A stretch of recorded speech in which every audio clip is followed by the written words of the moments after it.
कैसे हैं आप सब? खैर उम्मीद है आप सब खैरियत से होंगे। आज हम जिस टॉपिक के साथ फिर हाजिर हुए हैं वो है generation of computer. Basically computer की जो जनरेशन है उसको हमने 5 पार्ट्स में कैटेगराइज किया है। ये जो जनरेशन हैं बेसिकली इनको जो कैटेगराइज किया गया वो टेक्नोलॉजीज़ की बिहाफ पर, इसके अलावा कंप्यूटर की साइज़ की बिहाफ पर, कंप्यूटर की एफिशिएंसी की बिहाफ पर, इन तमाम बिहाफ पर हमने कंप्यूटर की जनरेशन्स को मुख्तलिफ़ कैटेगरी में कैटेगराइज किया। सो स्टार्ट करते हैं आज हम अपनी फर्स्ट जनरेशन बेसिकली इसका जो टाइम ड्यूरेशन है वो 1946 से 1959 तक। अच्छा बेटा देखें, एक चीज़ वो ये कि जो जनरेशन्स आप लोगों को यहाँ पर हम पढ़ा रहे हैं वो तमाम जनरेशन्स के जो टाइम ड्यूरेशन है, जो उनके मेजर इन्वेंशन हैं, ये तमाम चीज़ें वही हैं जो आपके सिलेबस का हिस्सा है। तो ये जो टाइम ड्यूरेशन यहाँ पर दिया हुआ है 46 से 1959, इसमें कहीं कहीं डिफरेंसेस हैं। कुछ जगह पर 1940 है, कुछ जगह पर 1946 है, कहीं पर कुछ और है। मगर हमारे सिलेबस का जो हिस्सा है हम सिर्फ उन तमाम चीज़ों को जो सिलेबस में गिवन है 1946 से 1959 हम उन्हीं के बारे में बात करेंगे। तो फर्स्ट जनरेशन का टाइम ड्यूरेशन है 1946 से 1959। इसमें हमारे पास क्या क्या चीज़ें इन्वेंट हुई, क्या क्या चीज़ें इस्तेमाल हुई, इन तमाम चीज़ों को डिस्कस कर लेते। फर्स्ट वन, हमने इसके अंदर जो मेजर इन्वेंशन मतलब एक कंप्यूटर का मेन कंपोनेंट यूज़ किया जिसको हमने कहा वैक्यूम ट्यूब्स। बेसिकली ये मेन कंपोनेंट्स ऐसे ही था जिस तरह आज के कंप्यूटर में हम अपने प्रोसेसर्स यूज़ कर रहे होते हैं, इसी तरह फर्स्ट जनरेशन के कंप्यूटर में हमने यूज़ की थी vacuum tube as a main components. या मैं यहाँ पर ये जो वैक्यूम ट्यूब थी बेसिकली ये जस्ट लाइक इलेक्ट्रॉनिक बल्ब, एक इलेक्ट्रॉनिक बल्ब की तरह की एक डिवाइस थी। ये बहुत जल्दी हीटअप हो जाती थी और ये इतनी हीटअप हो जाती थी कि कई कई टाइम ऐसा भी होता था कि ये बर्न हो जाती थी।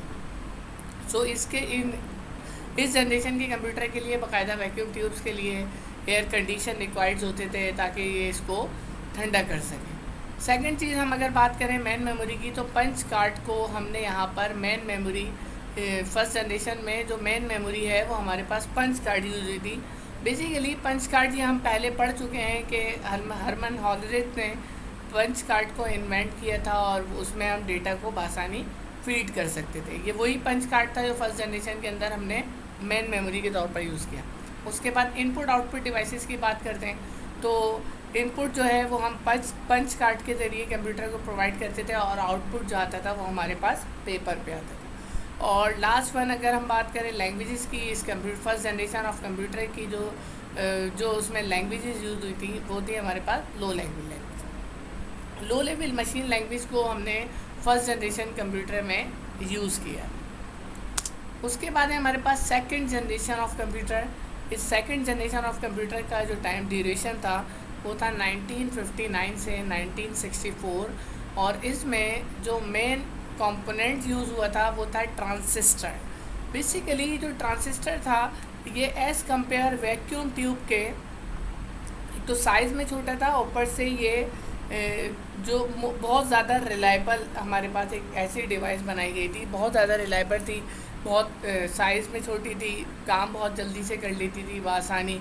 और जाहिर सी बात है कि जब साइज़ में छोटी थी तो ऑब्वियसली कंप्यूटर का साइज़ भी छोटा हो गया और चेंजिंग ये आई कि भाई कंप्यूटर का जो साइज़ छोटा हुआ और उसकी एफिशिएंसी मज़ीद बेहतर हो गई।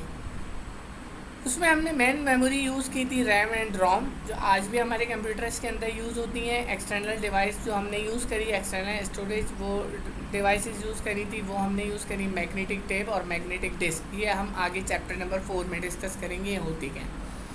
इनपुट डिवाइस की बात करते हैं तो इनपुट आउटपुट डिवाइसेस में हमने मैग्नेटिक टेप यूज़ करा था और आउटपुट जो आता था वो हमारे पास पेपर पे आता था।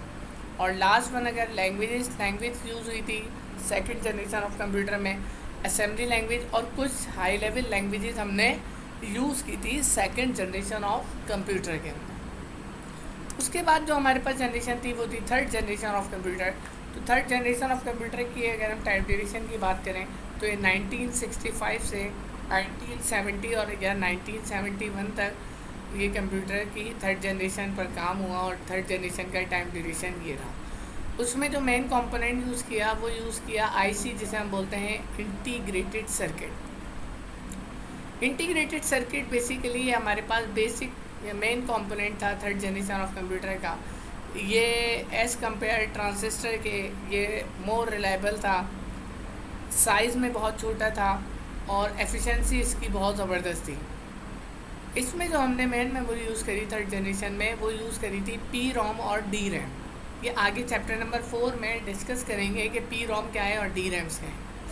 उसके बाद एक्सटर्नल स्टोरेज अगर हम बात करें तो एक्सटर्नल स्टोरेज में हमने यूज़ करी थी इसमें floppy disk. Input output device की बात करें तो इनपुट हम keyboard input device as a keyboard as a input device use होता है और monitor as a output device हमने थर्ड जनरेशन ऑफ कंप्यूटर में यूज़ की। और लैंग्वेजेस की अगर हम बात करें तो जैसे हमने सेकंड जनरेशन में पढ़ा तो सेकंड जनरेशन के अंदर हमने कुछ हाई लेवल लैंग्वेज यूज़ करी थी, मगर यहाँ पर थर्ड जनरेशन ऑफ कंप्यूटर में हमने सिर्फ हाई लेवल लैंग्वेजेस और ज़्यादा मज़ीद हाई लेवल लैंग्वेज पर काम किया था। उसके बाद है हमारी फोर्थ जनरेशन। फोर्थ जनरेशन की अगर हम बात करें तो फोर्थ जनरेशन का टाइम ड्यूरेशन था 1971 से 1981। अच्छा, कुछ जगह पर आपकी बुक के अंदर जो लिखा है वो है 1971 से कंटिन्यू अभी तक फोर्थ जनरेशन। फोर्थ जनरेशन के अंदर हमने जो मेन कंपोनेंट यूज़ करा वो था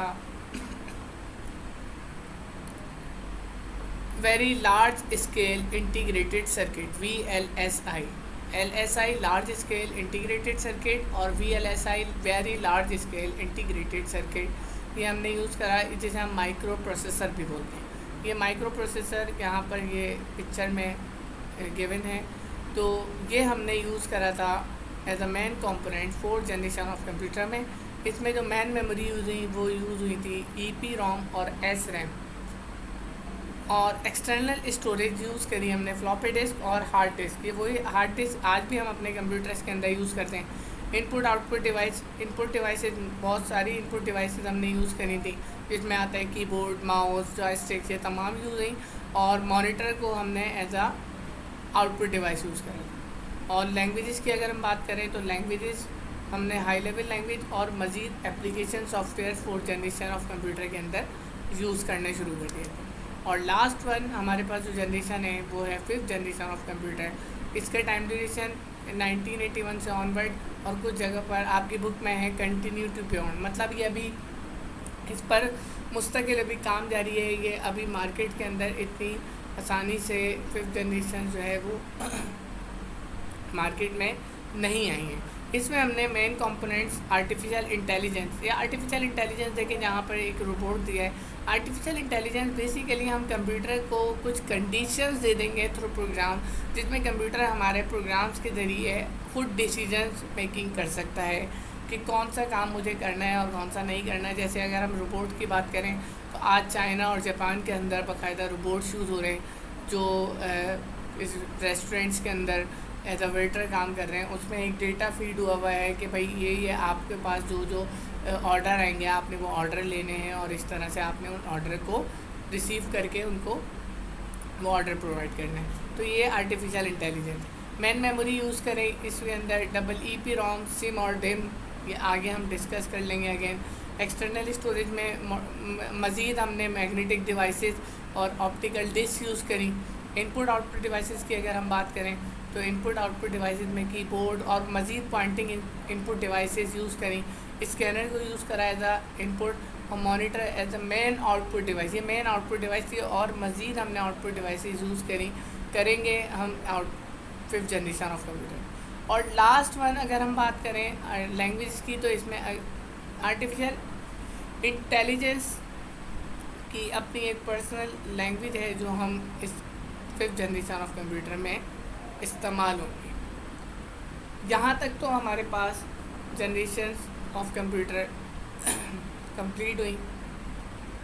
उम्मीद आप लोगों को आज का टॉपिक समझ में आया होगा। इस टॉपिक से रिलेटेड अगर कोई क्वेरी हो तो वह आप हमसे क्वेरी कर सकते हैं। इंशाल्लाह हम आपकी प्रॉब्लम्स को, आपकी क्वेरीज़ को ज़रूर सॉल्व करेंगे। इंशाल्लाह नेक्स्ट लेक्चर में फिर मुलाकात करेंगे। तब तक के लिए अपना बहुत ख्याल रखिएगा। अल्लाह हम सब का हामी और नासिर है। खुदा हाफिज़।